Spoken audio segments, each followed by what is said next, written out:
नमस्कार, आप देख रहे हैं लोकतंत्र और मैं हूं आपके साथ प्रियंका। लोकतंत्र में आज हम बात करेंगे यूपी में पंचायत चुनाव के नतीजे की।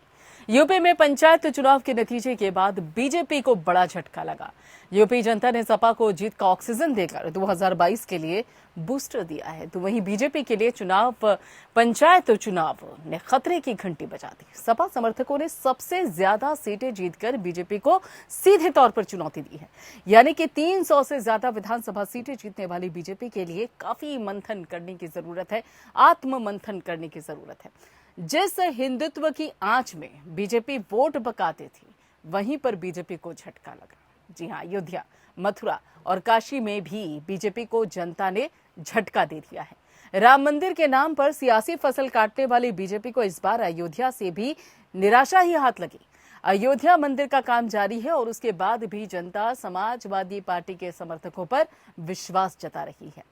पूर्वांचल बीजेपी का गढ़ माना जाता है, वहां भी पंचायत चुनाव में झटका लगा। जाटलैंड यानी कि पश्चिमी यूपी में तो काफी निराशा हाथ लगी है, यानी कि सपा की साइकिल पंचायत चुनाव में सरपट दौड़ती हुई दिखी और अजीत सिंह की पार्टी आरएलडी ने जाटों के बीच पैठ बनाने में एक बार फिर से कामयाबी हासिल की। अब देखना यह होगा कि बीजेपी पंचायत चुनाव के नतीजों से सबक लेकर 2022 विधानसभा चुनाव के लिए क्या रणनीति बना पाती है। अब सवाल यह है कि क्या पंचायत चुनाव बीजेपी के लिए खतरे की घंटी है? क्या पंचायत चुनाव के बाद विपक्षी पार्टी खासकर सपा पर वोटर्स का विश्वास बढ़ा है? क्या किसानों की नाराजगी बीजेपी के लिए महंगी साबित हुई? कोरोना काल में सिचुएशन को सही तरीके से नहीं संभाल पाने का खामियाजा बीजेपी को भुगतना पड़ा है। आखिर पंचायत चुनाव में बीजेपी हार की वजह क्या है? सपा कैसे सबसे बड़ी पार्टी बनकर उभरी? जानेंगे, करेंगे विश्लेषण, लेकिन उससे पहले नजर डालिए इस रिपोर्ट पर। उत्तर प्रदेश के पंचायत चुनाव के नतीजों से योगी आदित्यनाथ सरकार को बड़ा झटका लगा है। सूबे की बीजेपी सरकार के एजेंडे में शामिल 3 जिलों वाराणसी, अयोध्या और मथुरा में समाजवादी पार्टी ने बड़ी जीत हासिल की है। योगी सरकार के 4 सालों के कार्यकाल में इन तीनों जिलों पर विशेष फोकस रहा है। वाराणसी में बीजेपी को झटका। सबसे पहले वाराणसी की बात करें तो विधान परिषद के चुनाव के बाद अब पंचायत चुनाव में भी बीजेपी को शिकस्त मिली है। प्रधानमंत्री नरेंद्र मोदी के संसदीय क्षेत्र में जिला पंचायत की 40 में से महज 8 सीटें ही बीजेपी के खाते में गई है। वहीं समाजवादी पार्टी के खाते में 14 सीटें और बीएसपी के खाते में 5 सीटें आई हैं। यहाँ अपना दल एस को 3 सीटें, आम आदमी पार्टी और सुभा सपा को 1-1 सीटें मिली है। वहीं निर्दलीय 3 कैंडिडेट को जीत मिली है। मथुरा में बीएसपी और आरएलडी का जलवा। इसी तरह कान्हा की नगरी मथुरा में भी बीजेपी को करारी हार का सामना करना पड़ा। यहाँ मायावती की बीएसपी ने 12 और चौधरी अजीत सिंह की राष्ट्रीय लोकदल ने 9 सीटों पर परचम लहराया। बीजेपी की झोली में 8 सीटें आई। वहीं समाजवादी पार्टी ने 1 सीट मात्र से ही अपना खाता ही खोला। कांग्रेस का खाता तक नहीं खुल सका और 3 निर्दलीय प्रत्याशी जीत गए। इस बेल्ट के किसानों ने भी कृषि आंदोलन के विरोध में प्रदर्शन किया। अयोध्या में लहराया सपा का परचम। अयोध्या में बीजेपी का हाल खस्ता ही रहा। जिले की 40 जिला पंचायत सीटों में से 24 पर समाजवादी पार्टी ने जीत दर्ज की। बीजेपी के खाते में महज 6 सीटें ही आई। बाकियों पर निर्दलियों ने कब्जा जमाया। अयोध्या जनपद में करीब 1 दर्जन बीजेपी नेताओं ने टिकट न मिलने की वजह से बगावत कर दिया था। दरअसल अयोध्या, मथुरा, काशी तीनों जिले बीजेपी के सियासी एजेंडे में हमेशा से शामिल रहे हैं। इनके नाम पर बीजेपी सियासत करती आ रही है। देश और प्रदेश दोनों ही जगहों पर बीजेपी की ही सरकार है। अयोध्या में राम मंदिर का निर्माण भी हो रहा है, जिसका पूरा श्रेय बीजेपी खुद लेती है। वाराणसी भी लगातार 2 बार से पीएम नरेंद्र मोदी का संसदीय क्षेत्र है। अयोध्या के बाद अब बीजेपी ने मथुरा के कृष्ण जन्मभूमि और वाराणसी के ज्ञानवाणी मस्जिद पर भी कदम बढ़ा दिए हैं। ऐसे में 8 महीने बाद होने वाले विधानसभा चुनाव से पहले पंचायत चुनाव के सेमीफाइनल में मिली शिकस्त योगी सरकार के लिए बड़ा झटका है। Bureau report. जी हां, अगर पंचायत चुनाव के नतीजों की बात की जाए तो पंचायत चुनाव के नतीजे देखने के बाद जहां समाजवादी पार्टी में खुशी की लहर है, अखिलेश यादव के चेहरे पर मुस्कान है, तो वहीं पर बीजेपी के माथे पर लगातार चिंता के बल गहराते जा रहे हैं और माथे की शिकन भी लगातार गहरी होती जा रही है कि आखिर जो नतीजा आया है पंचायत चुनाव का, वो आखिर कैसे आ गया, कहां पर चूक हुई, कहां पर लापरवाही हुई, कहां पर एक ऐसा लूज पोल छोड़ा गया जिसके चलते समाजवादी पार्टी आगे निकल गई है। और ऐसे में वजह क्या रही जिसके चलते कमल थोड़ा सा खिला खिला अगर देखा जाए तो अभी तक जिस तरह से विधानसभा चुनाव में कमल खिलता जा रहा था, उसके चलते आखिर कमल के पंचायत चुनाव के नतीजों में मुरझाने की वजह क्या रही और आखिर समाजवादी पार्टी की जो साइकिल है उसे रफ्तार कैसे मिली, इसी बाबत बातचीत करने के लिए हमारे खास मेहमान हमारे साथ जुड़ेंगे। और लेकिन अभी जो सबसे अहम सवाल है वो ये है कि क्या पंचायत चुनाव के नतीजों को 2022 के विधानसभा चुनाव की तस्वीर के तौर पर या फिर एक मंथन के तौर पर, खासतौर पर बीजेपी के नजरिए से वो देखा जा सकता है, और समाजवादी पार्टी को क्या ऑक्सीजन के तौर पर पंचायत चुनाव के नतीजे यहां पर मिले हैं कि एक तरह से जो नतीजा आया उसमें समाजवादी पार्टी को जो बढ़त मिली है उसके चलते क्या ऑक्सीजन मिला, और दूसरी तरफ आखिर बीजेपी के लिए कहां पर विचार विमर्श करने की जरूरत है, मंथन करने की जरूरत है।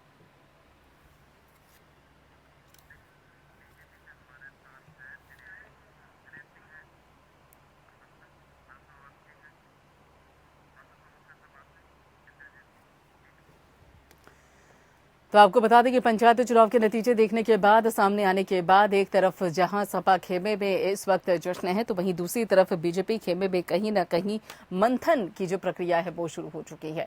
लेकिन क्या ये पंचायत चुनाव के नतीजे 2022 के विधानसभा चुनाव को लेकर सोचने के लिए मजबूर करते हैं बीजेपी को? इस बाबत बातचीत करने के लिए, खास चर्चा करने के लिए हमारे खास मेहमान हमारे साथ जुड़े हुए दिनेश प्रताप सिंह हैं जो कि बीजेपी के यूपी बीजेपी के प्रवक्ता हैं, वो हमारे साथ जुड़े हुए हैं। डॉक्टर आशुतोष वर्मा हैं जो कि सपा के प्रवक्ता हैं, वो भी हमारे साथ जुड़े हुए हैं, और उसके साथ ही अंशु अवस्थी हैं जो कि यूपी कांग्रेस के प्रवक्ता है, और साथ ही इंद्रजीत सिंह टीटू जो कि आरएलटी के नेता हैं। सभी खास मेहमान हमारे साथ जुड़ चुके हैं। आप सभी लोगों का स्वागत है। डॉक्टर आशुतोष वर्मा जी, खुशी तो बहुत हो रही होगी आपको, जश्न मनाने का मन भी कर रहा होगा, लेकिन मजबूरी है, फिलहाल कोरोना काल के चलते, गाइडलाइंस के चलते वो नहीं कर सकते हैं। साइकिल को रफ्तार मिली है, क्या लगता है 2022 में कुछ अलग साइकिल, अलग रास्ते पर, अलग पैटर्न पर जीत, खासतौर पर जीत की राह पर दौड़ती हुई नजर आएगी क्या? नहीं, धन्यवाद प्रियंका जी। और मुझे लगता है कि इस वैश्विक महामारी में जश्न तो हम नहीं मना सकते कि हम सभी ने कहीं ना कहीं किसी अपने को खोया है जी। और लड़ाई अभी चल रही है। लेकिन आपके चैनल के माध्यम से, आपके माध्यम से जितने भी लोग हमारे जीते हैं, जहां भी अच्छी तरीके से जीत पाई है, उनको विशेष शुभकामनाएं। और समाजवादी पार्टी के राष्ट्रीय अध्यक्ष माननीय अखिलेश यादव जी की तरफ से ये अपील भी की गई है कि हम लोगों ने अपनी लड़ाई जारी रखनी है और तुरंत का तुरंत लोग के मदद के लिए आप आगे आए और जश्न से बचे। और ये कोई अकस्मात नहीं हुआ है, समाजवादी पार्टी के जमीन पर खड़े हुए कार्यकर्ताओं की मेहनत है। माननीय अखिलेश यादव के दिशा निर्देशों में हम लोगों ने पिछले कई सालों में जमीनी स्तर पे कई काम किए हैं। अगर आप बताएंगे तो हम उसके बारे में विवरण भी दूंगा। लेकिन हाँ, संतोष जरूर करते हैं कि हम अपनी लड़ाई में सही तरीके से लड़ रहे हैं। ठीक है, यानी कि आप अपनी लड़ाई को सही मानते हैं। लेकिन दिनेश प्रताप सिंह जी, यहाँ पर पंचायत चुनाव में जो एक तरह से मुकाबला था उसमें बीजेपी कहाँ पीछे रह गए? खासतौर पे अगर देखा जाए जिन 3 जगहों पर फोकस था, यानी कि वाराणसी हो गया आपका, गोरखपुर में भी यहाँ पे 2-2 हाथी करने पड़ गए, बड़ी मुश्किल से अगर देखा जाए तो बराबरी हो पाई। वहां मथुरा की बात कर लीजिए, खासतौर पे अयोध्या की बात कर लीजिए, कहाँ चूक हुई है? मंथन कर रहे हैं क्या इस बाबत? प्रियंका जी, चूक कहीं नहीं हुई। अभी मैं सुन रहा था समाजवादी पार्टी के साथ। मुझे लगता है कि जो आप जिस पर चर्चा कर रहे हैं, अभी चुनाव की फाइनल लिस्ट आई नहीं है। एक बार फाइनल लिस्ट चुनाव आयोग की आ जाए तो मुझे लगता है हम लोग बेहतर तरीके से चर्चा कर पाएंगे। रही बात कि देखिए, भारतीय जनता पार्टी पंचायत से लेकर पार्लियामेंट तक चुनाव लड़ती है, अब पूरी मजबूती के साथ लड़ती है, और परिणाम चाहे जो। और मुझे लगता है समाजवादी पार्टी पहली बार, मुझे लगता है, जहां तक है, हो सकता है ज्यादा राष्ट्रपति जी बताएंगे, पहली बार उन्होंने जिला पंचायत का चुनाव लड़ा होगा। और जो जिस पर हम लोग चर्चा कर रहे हैं, जिस आंकड़े पर हम चर्चा कर रहे हैं, उसमें भी आशुतोष जी से पूछ लीजिएगा, जब हमारी पार्टी ने अपने कैंडिडेट उतारे इस पंचायत, तो हमने अपने समर्थित उम्मीदवारों की घोषणा की, और संवर्धित उम्मीदवारों के अलावा अगर किसी भी हमारी पार्टी के किसी भी कार्यकर्ता ने नॉमिनेशन किया तो हमारी पार्टी ने उन कार्यकर्ताओं पर कार्रवाई की, उनको पार्टी से निकाला। लेकिन समाजवादी पार्टी में प्रियंका जी क्या हुआ पता है? इन्होंने अपने समर्थित उम्मीदवारों की लिस्ट जारी की, और लिस्ट जारी करने के साथ साथ उसमें 2 लाइन की नोटिंग की कि इसके अलावा भी अगर समाजवादी पार्टी का कोई कार्यकर्ता लड़ता है तो वहां फ्रेंडली फाइट होगा। वो पार्टी का बागी कार्यकर्ता नहीं होगा। अगर वो पार्टी के खिलाफ भी लड़ता है तो जब आमूनन आप उसको जोड़ेंगे तो इनका आंकड़ा हो सकता है ज्यादा दिख रहा हो। अगर भारतीय जनता पार्टी भी अपने इन उम्मीदवारों को मिला ले तो मुझे लगता है भारतीय जनता पार्टी समाजवादी पार्टी से कहूं बहुत आगे होगी। और दूसरी देखिए, ये सब लोग गैस के गुब्बारे की तरह हैं प्रियंका जी, अभी फूले हुए हैं ना। और चुनाव, ये पंचायत के चुनाव में कितनी सीटें जीती हैं यहां नहीं है परिलक्षित होगा। अभी थोड़ा सा धैर्य रखिए, अभी प्रमुख का चुनाव होने दीजिए, अभी जिला पंचायत अध्यक्ष का चुनाव होने दीजिए। दूध का दूध, पानी का पानी हो जाएगा। चलो एक मिनट आशुतोष जी, एक शब्द मैंने आपके बीच में नहीं बोला, सुन लीजिए फिर आप जवाब दीजिएगा। दूध का दूध, पानी का पानी हो जाएगा कि कितने हमारे सदस्य जीते हैं, कितने इनके सदस्य जीते हैं, क्योंकि पार्टी ने सिंबल पे तो लड़ाया नहीं, इसलिए जितने निर्दलीय जीते हैं उनको भी अपने खाने में जोड़ रहे हैं। इसलिए मुझे तो निर्दलीय आपके भी खाते में जुड़ेंगे, इसकी क्या गारंटी है? और उसमें से ज्यादातर निर्दलीय तो आप ही के बागी हैं, आप ही की पार्टी से बागी होकर अलग हुए हैं। बिल्कुल प्रियंका जी, मैं यही कह रहा हूँ कि हमारे जो बागी हुए थे हमने कार्रवाई की। आशुतोष वर्मा जी बता दें, इनकी पार्टी में अगर बागी हुए तो क्या इन्होंने पार्टी से निकाला? नहीं निकाला। ये उनको अभी से अपने मान रहे हैं। और अगर हमने यही कहा कि अगर हम उनको जोड़े तो पता नहीं इनसे कितने आगे होंगे। और समाजवादी पार्टी के गढ़ के तो हम चर्चा ही नहीं कर रहे हैं। जरा इनके इटावा में चर्चा कर लीजिए, इनके जो गढ़ कहे जाते हैं वहां पर चर्चा कर लीजिए। उस जिले में कितनी सीटें समाजवादी पार्टी ने जीती हैं। इसलिए हमको लगता है कि हड़बड़ी में गड़बड़ी करने की कोशिश ना करें।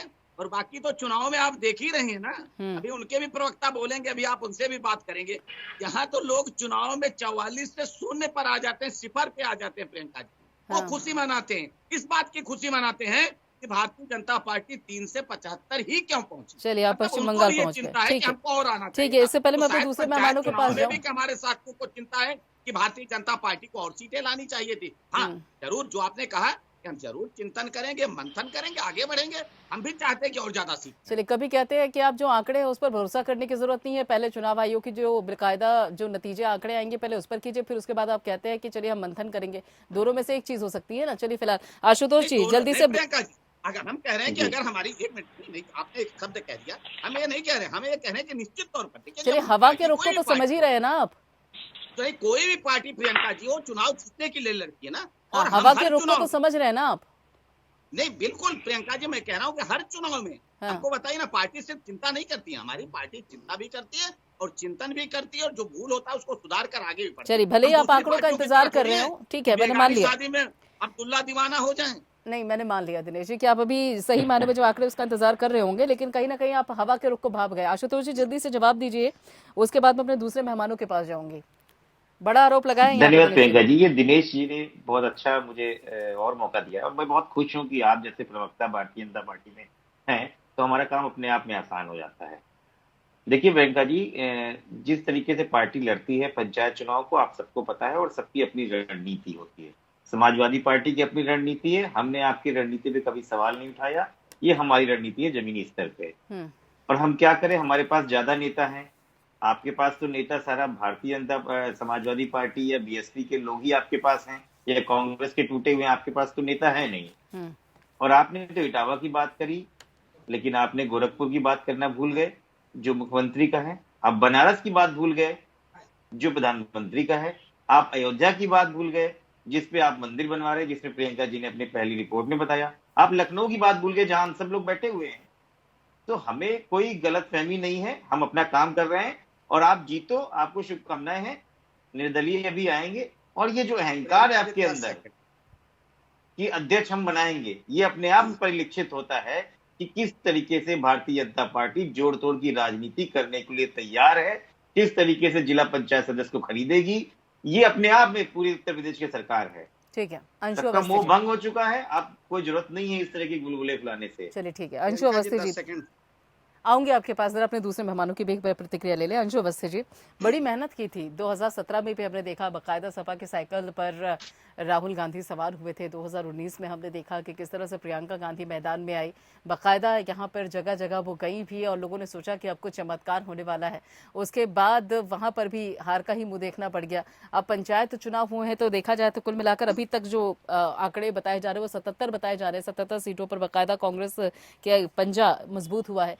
ये जो परिस्थितियां हैं उसके चलते आखिर कांग्रेस कहां देख रही है अपने आप को, जबकि खासतौर पे तब जब 2022 का विधानसभा चुनाव है अगले साल।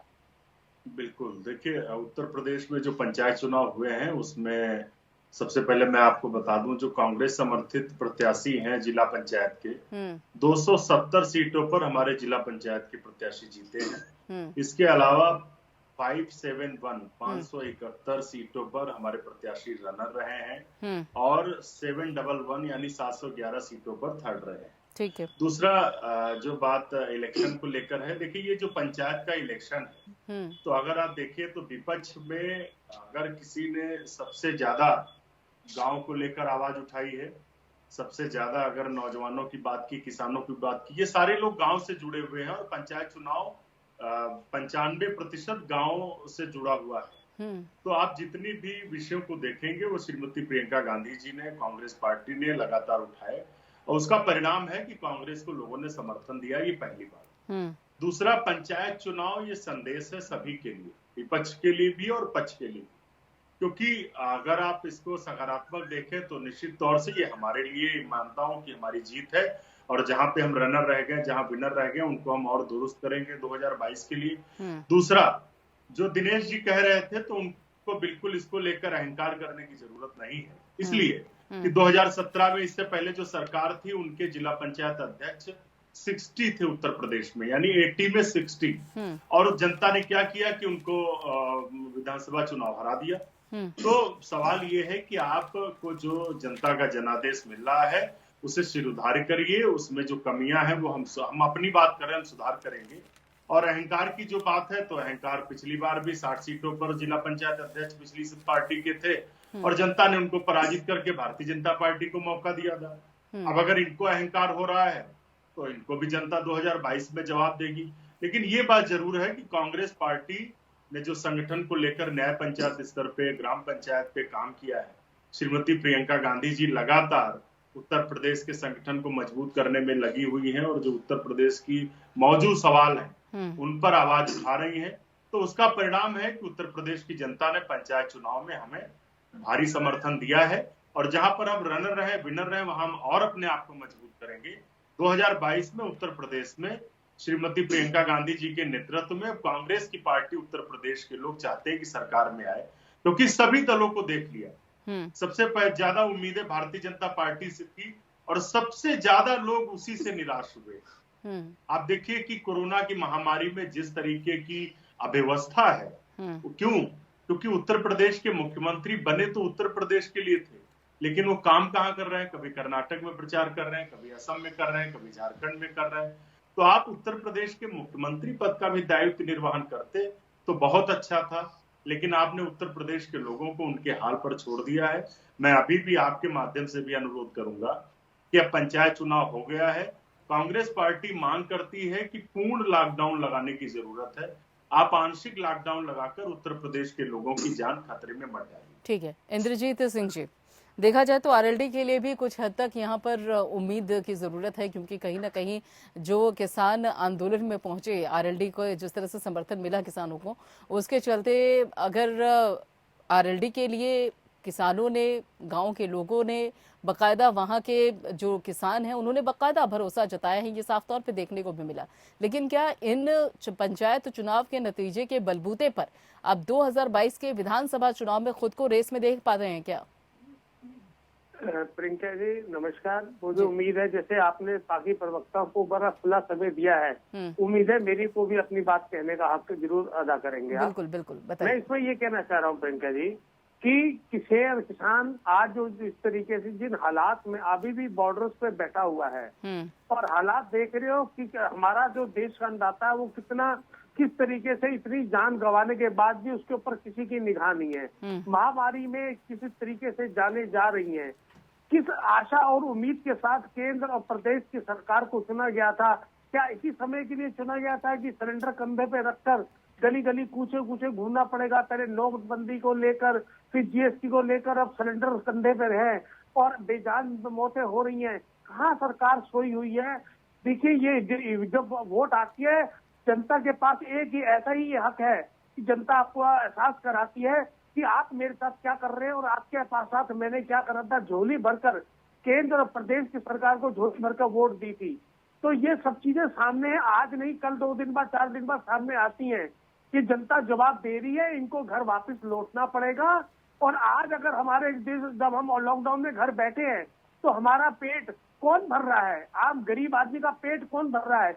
ये अन्नदाता की पैदी कारा करी हुई सब चीजें ही तो दूध, अन्न, जल, पानी है, जिसकी वजह से हम इस लॉकडाउन में भी अब अपना जीवन व्यतीत कर पा रहे हैं। तो आप ऐसे किसान के साथ जो अन्याय करेंगे तो किसान मुंह से तो कम बोलता है, अपनी उंगली की वोट से, अपनी उंगली की चोट से, अपने वोट के माध्यम से बहुत जवाब दे रहा है और देगा। और ये सब चीजें आपके सामने 2022 में क्या नतीजा आने वाला है, इसमें बहुत ज्यादा कहने की जरूरत नहीं है। मैं यही अरदास करूंगा, जो लोग महामारी से लड़ रहे हैं उनको निजात मिले, पर भगवान सबके परिवार में सुख शांति ले। क्योंकि हमारे खुद के आदरणीय चौधरी साहब इस हॉस्पिटल में संघर्ष की लड़ाई लड़ रहे हैं। तो ये किसी ने सोचा भी नहीं था कि हमें ये भैरे समय देखना पड़ेगा, क्या ये हालात देखने पड़ेंगे कि हमें ऑक्सीजन के लिए हमें दर दर जवान मौतें होंगी। कहाँ हैं हम, कहाँ खड़े हैं हम अपना देश छोड़ के हम बंगाल में चुनाव में लगते हैं। हम अपनी भीड़ को देख के इतना प्रतिशत खुश हो रहे हैं कि आज मेरी भीड़ में इतनी संख्या आ रही है। अरे भगवान, कुदरत से तो डरना चाहिए। तो ये जो वोट की जो ताकत है, इससे बड़ी ताकत दुनिया में कोई नहीं है। इसका जो बहुत जल्द हर चीज का जवाब मिलने जा रहा है और मिल रहा है। ठीक है, बिल्कुल जवाब शायद कहीं ना कहीं जनता ने दिया भी है पंचायत चुनाव में, और शायद यही कारण है जिसके चलते एक बड़ा झटका बीजेपी को लगा भी है। लेकिन मेरा सवाल ये था कि जो सीटें यहाँ पर आरएलडी के पास आई हैं, उस बाबत 2022 के विधानसभा चुनाव में आरएलडी अपने आप को कहाँ देख रही है? रेस में रख पाएगी या नहीं? बहुत आरएलडी बहुत अच्छी तरीके से देख रही है और बहुत अच्छी, क्योंकि आप देखिए जयंत चौधरी जी जिस दिन से किसानों के साथ वहां से उठाने का काम सरकार कर रही थी, उस दिन से जैन जी एक भी दिन अपने घर नहीं सोए। इस हर जगह जाके उन्होंने किसानों के साथ बाजू बनकर, उनका भाई बनकर, उनका भतीजा बनकर, उनका बेटा बनकर उनके साथ खड़े होने का काम करा है। ये जैन जी की लगनशीलता और मेरे किसान भाइयों की जो एकता है वो सामने आपको नजर आ रही है। यही एकता आगे आपको 2022 में प्रफुल्लित होती नजर आएगी। ठीक है दिनेश प्रताप जी, अगर पंचायत चुनाव के अभी तक के आंकड़े देखे जाए तो उसमें हर एक पार्टी, हर एक समर्थित दल फाइट करते हुए नजर आए हैं। आप किसी को ये नहीं कह सकते कि ये पूरी तरीके से शून्य रहा है। शून्य किसी के खाते में नहीं, यहाँ तक कि निर्दलीय भी अच्छी परफॉर्मेंस देते हुए दिखाई दिए। तो इस बाबत क्या मानकर नहीं लगता आपको कि 2022 में आपके सामने चुनौती ज्यादा है, खासतौर पर जिस तरह से आपको झटका लगा है पंचायत चुनाव में? प्रियंका जी, मैं जवाब से चर्चा कर रहा हूँ तो मैं इस समय गाँव में बैठा।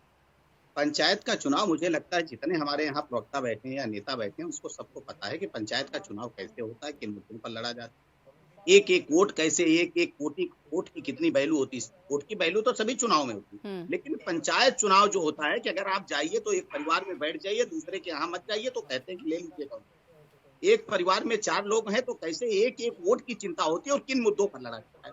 इसलिए मुंगेरी लाल के ख्वाब देखने के लिए जिसे टीटू जी कह रहे हैं, देखें किसने मना किया है।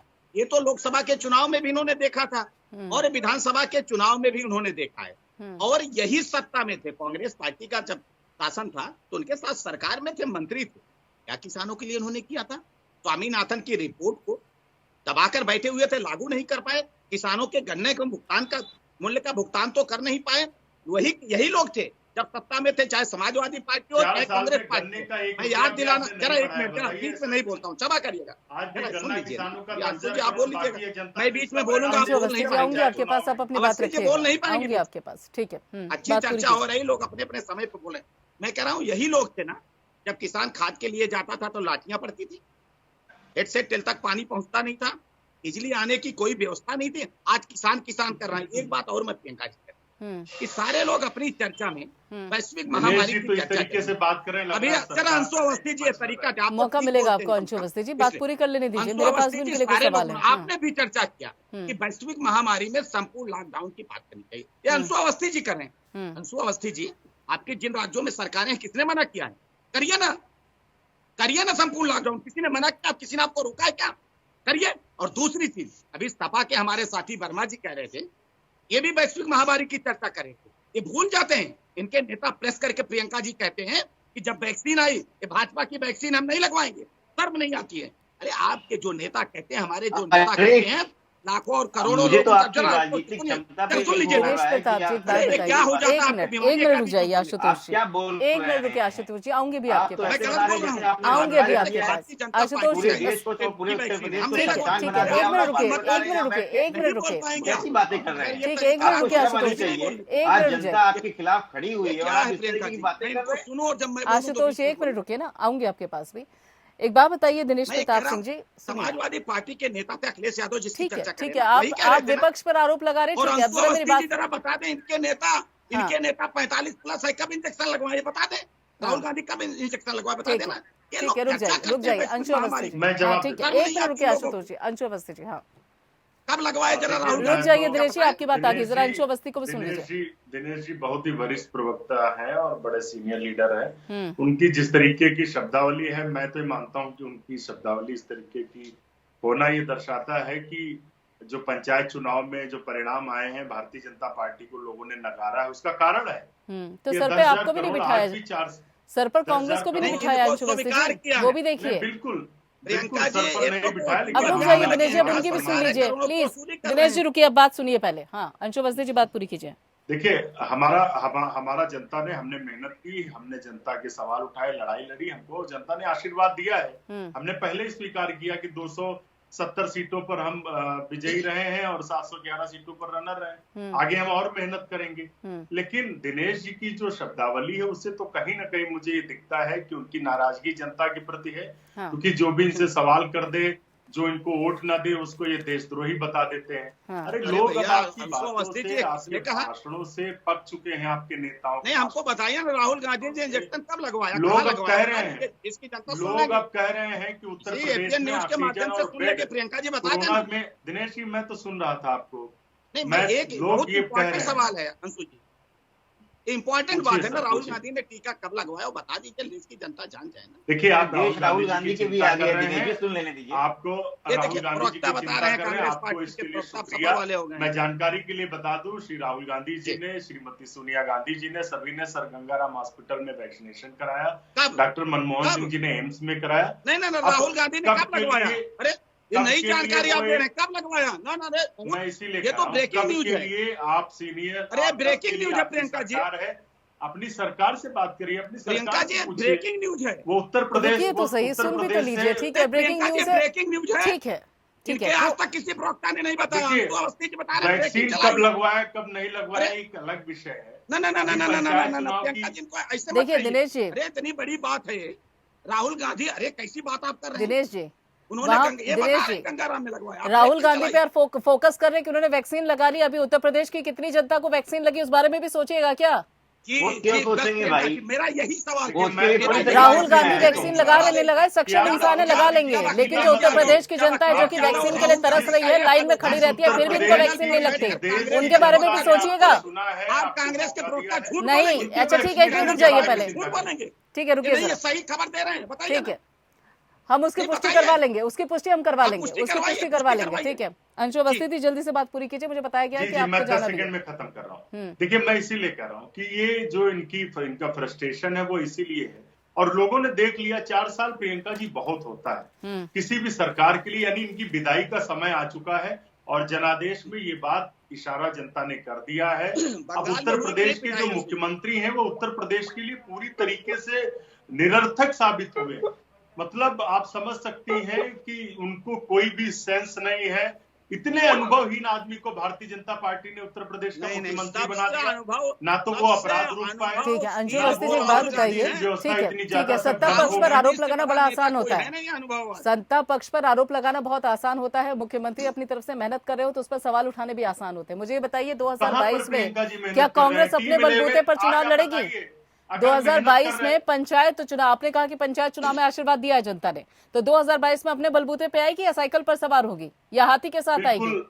प्रियंका जी, कांग्रेस पार्टी ने पिछली बार जो गठबंधन किए, जनता ने इस बात को स्पष्ट रूप से हमें पिछले जनादेश में दिखाया कि कांग्रेस पार्टी राष्ट्रीय पार्टी है, उसको सीधे स्वतंत्र तौर पे आना चाहिए। और 2022 में हम श्रीमती प्रियंका गांधी जी के नेतृत्व में पूरी मजबूती से उत्तर प्रदेश की सभी सीटों पर चुनाव लड़ेंगे, और उसी को लेकर हमारी तैयारी भी चल रही। पंचायत चुनाव भी हमने लड़े। तो और दूसरा मैं दिनेश जी से ये कह दूं कि आप घमंड मत करिए, यही जनता है, ये आपको उखाड़ फेंकेगी। जनता के सामने किसी का भी अहंकार नहीं चलता है। ठीक है। आप भी अहंकार मत करिए। अगर ऑक्सीजन और बेड उत्तर प्रदेश के लोगों को प्यार दिया है वो उत्साह है, घमंड नहीं। भारतीय जनता पार्टी तो कभी घमंड करती ही नहीं।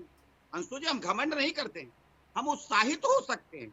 जनता ने जो हमको आशीर्वाद दिया, अभी आप बंगाल से होके आए हैं ना, बढ़िया कितनी बढ़िया सीटें बढ़िया। आई हैं, 44 से 0 पे आ गए हैं, वो आप घमंड की बात कर रहे हैं। जी हाँ, पंचायत चुनाव के जो नतीजे अभी तक सामने आए हैं, जो आंकड़े अभी तक देखने और सुनने को मिल रहे हैं, उस बाबत अगर देखा जाए तो जहां बीजेपी को मंथन करने की जरूरत है, वहीं पर जो दूसरी विपक्षी पार्टियां हैं, उत्तर प्रदेश की क्षेत्रीय पार्टियां हैं, उनमें कहीं ना कहीं देखा जाए तो उनको ऑक्सीजन भी मिली है और साथ ही उम्मीदें भी उनके अंदर जगी हैं।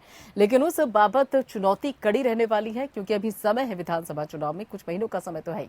तो उस बाबत कहीं ऐसा तो नहीं कि सीएम योगी आदित्यनाथ की जो रणनीति है, बीजेपी की रणनीति है, वो विपक्षियों पर भारी पड़ जाए। हालांकि फिलहाल जो परिस्थितियां हैं बिल्कुल उलट होती हुई नजर आ रही है। बात करने के लिए हमारे खास मेहमान हमारे साथ जुड़े हुए हैं। आपको बता दें कि धर्मवीर चौधरी भी हैं, जो कि बीएसपी के नेता हैं, वो भी हमारे साथ जुड़ चुके हैं। बहुत बहुत स्वागत है सर आपका। धर्मवीर जी, अगर देखा जाए तो बुआ और बबुआ के इस आंकड़े में बुआ पीछे हो गई हैं, बबुआ आगे निकल गए हैं। तो 2019 में जो गठबंधन तोड़ा था उसको लेकर पछतावा हो रहा है, क्योंकि फिर उस बाबत तो अब 2022 में साथ मिलकर चलना मुश्किल होगा। कोई पछतावा नहीं है, और ये जनता जनार्दन है, ये कब किसको जीरो से हीरो बना दे कुछ नहीं कह सकते। और जो पंचायत के चुनाव में क्या देश में बहुजन समाज पार्टी एक ताकत है। हम सत्ता परिवर्तन के साथ साथ व्यवस्था परिवर्तन की लड़ाई लड़ते हैं। हम बाबा साहब के संविधान को, बाबा साहब के उसूलों को मानने वाले लोग हैं। हमें सत्ता ना मिले लेकिन हम व्यवस्था परिवर्तन की लड़ाई लड़ेंगे। हम गाँव किसान मजदूर की लड़ाई लड़ेंगे, हम समानता की लड़ाई लड़ेंगे। और जब जब इस देश में, इस प्रदेश में लोकतंत्र की बहाली होगी, बाबा साहब के मानने वाले अनुयायी अपनी वोट की ताकत से ऐसे लोगों को सबक सिखाने का काम करेंगे। और जो इनका चरित्र है सत्ता पक्ष का, वो आपने सबने देखा है। आज सरकार की नाकामी, बाबा योगी आदित्यनाथ जी की नाकामी पूरा देश देख रहा है। आज इनको एम्स बनाने की आवश्यकता थी। किसान जो है सैकड़ों की संख्या में मर चुके हैं, और प्रदेश में ऑक्सीजन की कमी, बेड की कमी, हॉस्पिटल की कमी, दवाई की कमी, इंजेक्शन की कमी, इस प्रदेश की जनता त्राही कर रही है, हाहाकार कर रही है। ठीक है, आपने कहा धर्मवीर जी की जो इस वक्त उत्तर प्रदेश की जनता है वो त्राही कर रही है। इंजेक्शन की कमी है, ऑक्सीजन की कमी है, लोगों को सांसें नहीं मिल पा रही हैं, सारी चीजें यहाँ पर बीएसपी को दिखाई देती है। लेकिन कभी उस तरह से मुखर विद्रोह तो नजर नहीं आता बीएसपी की तरफ से सत्ता पक्ष के लिए। तो कहीं ऐसा तो नहीं कि जब बी पार्टी का लेवल लगा हुआ है उस बाबत आवाज नहीं निकल रही है? देखिए, जब बहुजन समाज पार्टी सत्ता में रही है, ऐसे लोगों की आवाज को हमने सुनने का काम किया है, गरीबों के लिए काम करने का काम किया है। आदरणीय बहन कुमारी मायावती जी ने ऐसी मनवादी संकीर्ण सोच की ताकतों को नष्ट करने का काम किया है। उत्तर प्रदेश में, पूरे देश में ये मैसेज देने का काम किया था कि जब उत्तर प्रदेश के लोकसभा के चुनाव थे तो हम इन मनुवादियों के किले को तोड़ नहीं पाए, लेकिन हमने जो है इस किले को चटकाने का काम जरूर किया था। और बाबा साहब के मानने वाले आपने अभी खुद ही माना है ना धर्मवीर जी, खुद ही माना ना आपने कि इस वक्त उत्तर प्रदेश की जनता त्राहिमाम कर रही है, इंजेक्शन, ऑक्सीजन, बेड्स, बाकी सारी चीजों की कमी है। लेकिन वो आवाज तो नहीं सुनाई दे रही है मायावती की सत्ता पक्ष के खिलाफ, जिसके लिए बाकायदा वो जानी जाती रही है।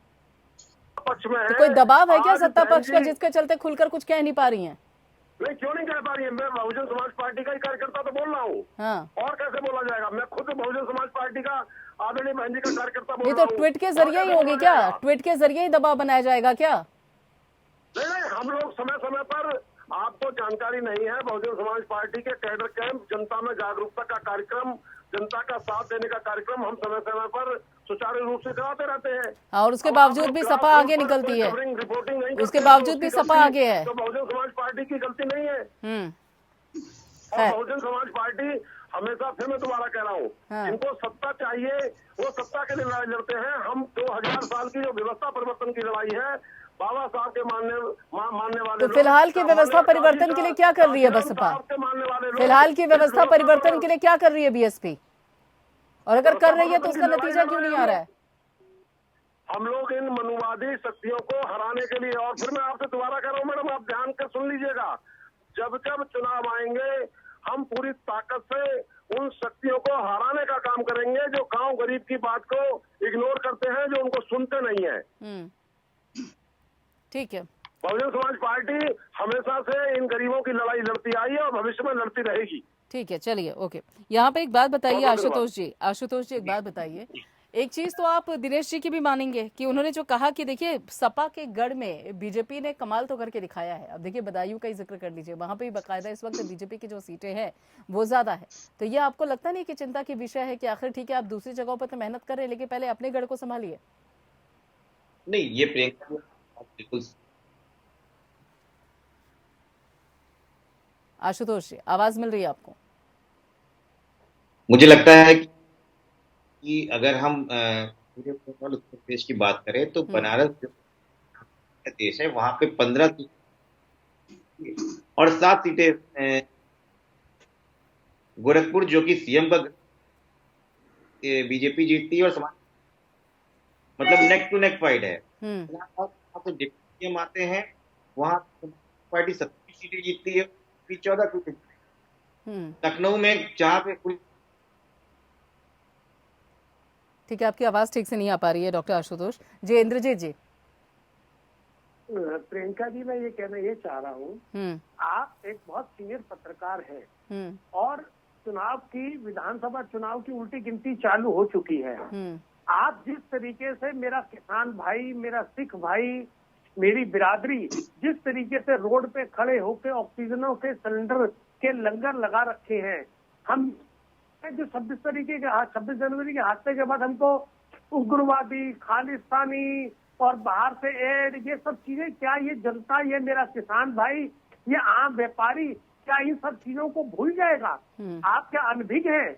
आप जो इन प्रवक्ताओं की बात को इतना तवज्जो दे रहे हैं, बड़ी तसल्ली से सुन रहे हैं और मुझे अपनी बात कहने का मौका नहीं दे रहे हैं, तो मैं ये पूछना चाह रहा हूँ, क्या ये आपको चीजें नजर नहीं आ रहे कि आज वही वो सिख कौम है, आज वही मेरा किसान भाई है, मेरा देश का जो किस तरीके से आगे बढ़ चढ़कर अपनी जान की परवाह करे बिना, अपने परिवार की जान की परवाह करे बिना मानवता की सेवा कर रहा है, क्या ये सेवा छुप जाएगी? किसको वोट देगा मेरा किसान? किसको वोट देगा मेरा व्यापारी?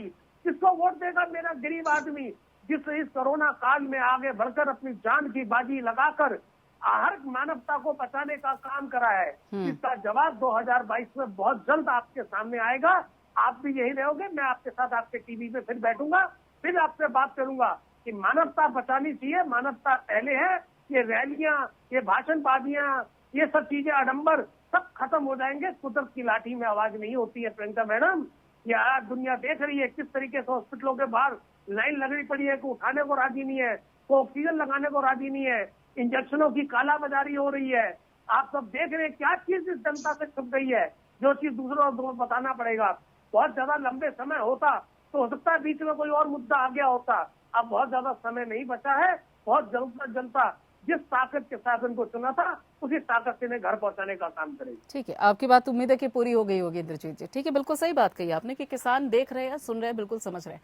एक बात बताइए, इस वक्त चाहे वो व्यापारी हो, चाहे वो अलग अलग क्षेत्र हो, वहां पे लोग हालात को देखते हैं, समझते हैं और उसके समझने के चलते खुद ही अपनी तरफ से कदम उठा रहे हैं, खुद ही अपनी दुकानें बंद कर लेते हैं ताकि ज्यादा भीड़ इकट्ठा ना हो। लेकिन जहां पर इस वक्त आंदोलन चल रहा है, जिसका आप बाकायदा जिक्र कर रहे हैं, जहां पर किसान धरना देकर बैठे हुए हैं, क्या आपको नहीं लगता कि इस पेंडेमिक के टाइम पर उनको भी सोचने की जरूरत है कि ज्यादा लोग इकट्ठा ना हो? जहां 2 लोग इकट्ठा होने से पहले आम जनता सोचती है कि इस वक्त ये परिस्थितियां हैं कि 4 लोग और उसका नुकसान झेलेंगे, तो क्या किसान आंदोलन के चलते किसानों की जिम्मेदारी नहीं बनती? उनकी तकलीफ हम भी समझते हैं, उनकी मजबूरी हम भी समझते हैं, लेकिन फिलहाल वक्त की नजाकत को ध्यान में रखने की जरूरत है या नहीं है?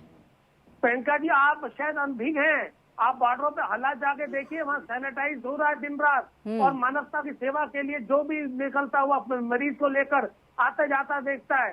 सब मेरे किसान भाइयों का एक एक आदमी केवल बॉर्डर पे बैठा है, पूरे के पूरे परिवार मानवता की सेवा में लगे हुए हैं। अगर इस समय भी आप इस तरीके से किसान भाइयों के ऊपर, देश के अंदाजा के ऊपर अगर आप क्वेश्चन उठाएंगे, आज अगर हम घर बैठे हुए नहीं इंद्रजीत जी, क्या आप वहां पर धरना देने को सही मान रहे हैं? इस वक्त पर वहां धरना देना आप सही मान रहे हैं? मुझे बस इतना बता दीजिए। जब मुझे बताइए देश के प्रधानमंत्री नहीं, मेरा सवाल सिर्फ इतना है कि इस वक्त जब लॉकडाउन की गुजारिश की जा रही है, इंद्रजीत जी, भाइयों के पास जाके आप कहते हैं इंद्रजीत जी, एक मिनट रुकिए, जरा एक मिनट रुकिए, थोड़ा पहले तो सिर्फ थोड़ा सा शांत हो जाइए। मुझे सिर्फ इतना बताइए कि आज जब लॉकडाउन की गुहार लगाई जा रही है, जनता भी कह रही है, बाकायदा सुप्रीम कोर्ट की भी तरफ से कहा गया है कि लॉकडाउन जरूरी है, तो ऐसे में क्या धरना देना सार्वजनिक स्थान पर सही है या गलत है?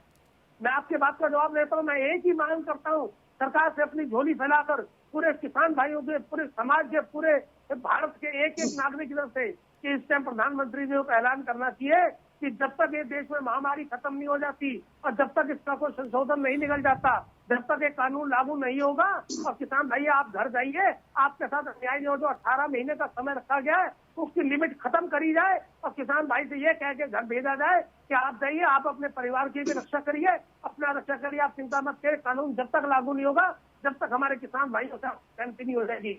मेरा सवाल ठीक है, वो तो केंद्र सरकार तय करेगी, वो आप लोग जब आपस में बातचीत करेंगे तो उसका, मेरा सवाल सिर्फ इतना है, बड़ा सीधा सा, मेरा सवाल बहुत सीधा सा इंद्रजीत जी, बिल्कुल सीधा सवाल है मेरा सवाल बिल्कुल सीधा और सिंपल है। मैं सिर्फ इतना जानना चाहती हूँ कि क्या इस वक्त जो महामारी का बनी हुई स्थिति, हाहाकार मचा हुआ है, इस दौरान क्या किसानों का धरना देना सही मानते हैं आप, हाँ या ना? हाँ या ना, बस चुप करके घर चले गए। ठीक है, चलिए, माना कि आपके पास जवाब नहीं है, ठीक है। यहाँ पर एक बात बताइए आशुतोष वर्मा जी, आपको आवाज मिल रही है मेरी? अब आशुतोष, ये आवाज मिल रही है?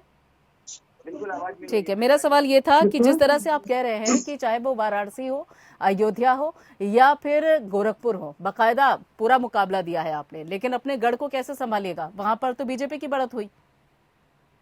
देखिए प्रियंका जी, मैं कह रहा हूँ की प्रवक्ता खुद ही बोल रहे थे कि अभी बहुत जल्दी है और पूरे रिजल्ट आने दीजिए, और जितने भी निर्दलीय हैं अभी वहाँ पे भी हमारे समाजवादी पार्टी के हैं, क्योंकि ये माननीय अखिलेश यादव जी ने बहुत पहले बोला था कि जो भी व्यक्ति लड़ना चाहता है समाजवादी आप फाइट करने दीजिए, और ये हमारी रणनीति का हिस्सा है कि जब रिजल्ट निकलेंगे तो हम कहीं आगे, और हमको पता है कि उत्तर प्रदेश की जनता ने बहुत ही अच्छी तरीके से मन बनाया है। इतनी निरंकुश सरकार जो 5 साल में जिसने प्रदेश को गर्भ में लग दिया है, जो शमशान और कब्रिस्तान की बात करते थे, आज उन्होंने उत्तर प्रदेश को शमशान में बदल दिया है।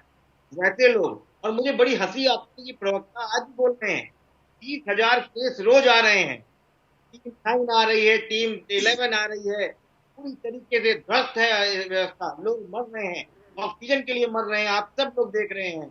और ये बयानवीर क्या कह रहे हैं कि अगर कोई मरता है तो उसके जो अंतिम संस्कार है उसको मुफ्त देंगे। मुझे शर्म आती है कि इस तरीके से प्रदेश की हवादौर ऐसी 2 इंजन 3 इंजन चला रहे हैं।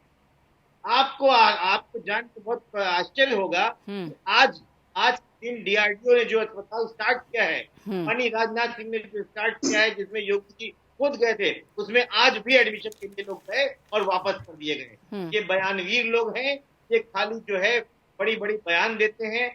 वहां पर जो कैंसर इंस्टीट्यूट है, जिसके लिए माननीय अखिलेश यादव ने 17 अप्रैल को ट्वीट किया कि वहां 1,500 की कैपेसिटी है, आप कोविड के लिए खोलिए, ये नहीं माने, और जब ये परेशान हो गए तब इन्होंने खोला, और आज भी वहां का अधीक्षक इतना होने के बावजूद भी भर्ती नहीं कर रहा है। उसके बगल में एडमिनिस्ट्रेटिव ब्लॉक है, 4 बेड डाल के 1 वेंटिलेटर पे बैठा है और कह रहा है यही हमारे पास।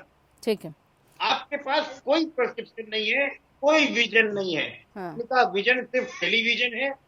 किस तरीके से बंगाल में उन्माद फैलाया, ये बड़ी बातें करते हैं। केरल में 4 सीट के साथ 0 में आ गए हैं। ठीक है, दिनेश प्रताप सिंह जी, देखिए अयोध्या में हमने देखा कि किस तरीके से बाकायदा अगस्त के महीने में नींव रखी गई, काम भी वहां पर शुरू हो चुका है, और अयोध्या मंदिर को लेकर बाकायदा जनता के बीच में एक पहुंच भी बनी थी बीजेपी के, लेकिन उसी अयोध्या में सपा बाजी मार लेती है पंचायत चुनाव में। आपको नहीं लगता कि इस विषय पे और सोचने की जरूरत है? लोगों को अब मेडिकल में बेड चाहिए, ऑक्सीजन चाहिए, दवाइयां चाहिए। प्रियंका जी, कभी भी अयोध्या भारतीय जनता पार्टी के लिए राजनीतिक मुद्दा नहीं, हम बार बार इस चीज को, और ये आस्था का विषय है। मुझे लगता है कि वहां भव्य राम मंदिर बन रहा है, इससे हम हो सकता है समाजवादी पार्टी के नेता को बेचैनी हो, मुलायम सिंह यादव जी को बेचैनी, अखिलेश यादव जी को बेचैनी उन लोगों को हो सकती है, लेकिन देश की जनता को खुशी है कि वहां राम मंदिर का निर्माण। हम उसमें से नहीं कि हमसे आप अयोध्या पूछिए तो हम चले जाएं इटावा, आपने इससे कन्नौज पूछा, इटावा पूछा, ये वहां पर चर्चा नहीं की, तुरंत बनारस और गोरखपुर। निश्चित तौर पर अगर कहीं भी हमने कहा कि सारे आंकड़े आने चाहिए, और निश्चित तौर पर हम चिंता भी करते हैं, हम चिंतन भी करते हैं, और चिंतन करने के बाद जो कमियां होते हैं उसको सुधारते हैं, सुधार को उसको परमार्थित कर कर हम आगे बढ़ते हैं, और उसी का परिणाम है प्रियंका जी कि हमारी 2 सीटें, 2 सीट वाले हम सांसद हमारे होते थे, आज हम बहुमत की सरकार चला रहे हैं। आज पूरा पश्चिम उत्तर दक्षिण चारों तरफ जनता का असीम आशीर्वाद से आज हमारी सरकार है, आज कमल खिला हुआ है। अभी जब लोग चर्चा करते हैं, 3 नेता बोले, उसके बाद मैं बोल रहा हूँ, अभी बसपा के नेता धर्मवीर जी कह रहे थे हम सत्ता परिवर्तन की नहीं चाहते हैं, व्यवस्था परिवर्तन चाहते हैं। आपने सत्ता परिवर्तन करके उत्तर प्रदेश की जनता ने आपको व्यवस्था दिया था, लेकिन आपने क्या किया, बहन ने क्या किया, व्यवस्था परिवर्तन के नाम पर आपके नेताओं ने अपनी व्यवस्था परिवर्तन, अपनी व्यवस्थाओं को मजबूत करने का काम किया था। वही मायावती जी हैं, इसलिए जनता ने दूध की तरह उनको बाहर कर दिया। और यही नहीं, पिछले विधानसभा के चुनाव में बुआ और बबुआ दोनों साइकिल सवार होकर आए थे, हाथी और साइकिल एक साथ आई, लेकिन जनता ने क्या हासिल किया। टीटू जी भी कह रहे थे, अरे इस देश में आपकी सरकार थी ना, आप सरकार में शामिल रहे ना, अभी किसानों की जी बात करें, सरकार के बारे में बात कर लेंगे, लेकिन एक बात बताइए क्या दिनेश जी, बंगाल गए, ठीक है दिनेश जी, किसान आंदोलन जी भी बंगाल गए, बाकी राज्यों में चुनाव नहीं हो रहा। ठीक है दिनेश जी, एक बात बताइए, सुनिए ना दिनेश जी, एक बात बताइए, क्या आपको नहीं लगता कि जो इस वक्त उत्तर प्रदेश में कोरोना काल में जो अव्यवस्थाएं बनी हुई हैं, लोग लाइनों में लगे रहते हैं, उनको बेड नहीं मिलते, जो मरीज हैं वो स्ट्रेचर पर अस्पताल के बाहर इस वक्त बैठे हुए हैं ताकि उनको ट्रीटमेंट मिले, ऑक्सीजन की समस्या अलग से बनी हुई है, दवाइयों की समस्या अलग से बनी हुई है, होम आइसोलेशन में जो लोग हैं उनको पूरी तरीके से सुविधा नहीं मिल पा रही है, आपको नहीं लगता कि इन अव्यवस्थाओं के चलते उसी का नतीजा पंचायत चुनाव में बीजेपी को भुगतना पड़ रहा है? क्या आप ये बात नहीं मानते? प्रियंका जी देखिए, हम अभी आए हैं सत्ता में, 60 वर्षों तक किस मेरा शासन था, पंचायत से लेकर पार्लियामेंट तक। अभी लोग चर्चा कर रहे थे कि हमारे आशुतोष वर्मा जी ने बात की, एम्स की उन्होंने बात की कि शासन काल में एक एम्स इन्होंने बनवाया, कहाँ बनवाया पता है, इटावा में, और कहीं इनको नजर नहीं आता था। ठीक है, मतलब 60 वर्षों में कितने एम्स बने थे, नहीं 60 वर्षों में कितने एम्स बने, और आज 10 वर्षों में कितने एम्स बने। देखिए वही देख के तो आपको मौका दिया गया था, वही चीजें भुगतने के बाद तो मौका दिया गया था। चलिए ठीक है, वैश्विक महामारी है, आज वैश्विक महामारी में भी भारतीय जनता पार्टी और पूरे देश के मुख्यमंत्रियों में, मैं पूरे देश के मुख्यमंत्रियों की बात कर रहा हूँ, इसको नोट कर लीजिए, पूरे देश के मुख्यमंत्रियों में सर्वाधिक तत्परता से। देखिए 2020 में भी हमने देखा था सीएम योगी आदित्यनाथ टीम 11 के साथ उन्होंने हालात पर काबू पाया था, लेकिन अब जरूरत है कि इस बार हालात क्यों बेकाबू हुए उस पर सोचने की भी जरूरत बीजेपी पार्टी की ही बनती है, सरकार की ही बनती है। चलिए बहुत बहुत शुक्रिया फिलहाल आप सभी लोगों का इस चर्चा में शामिल होने के लिए बहुत बहुत शुक्रिया। तो देखना यह है कि जो अभी हालात हैं उसके चलते क्या सत्ता पक्ष को पंचायत चुनाव में झटका उन्हीं अव्यवस्थाओं के चलते लगा है, क्या इस पर मंथन शुरू होगा और 2022 के लिए एक अलग रणनीति देखने को मिलेगी। फिलहाल इतना ही, बाकी खबरों के लिए आप जुड़े रहिए एपीएन के साथ।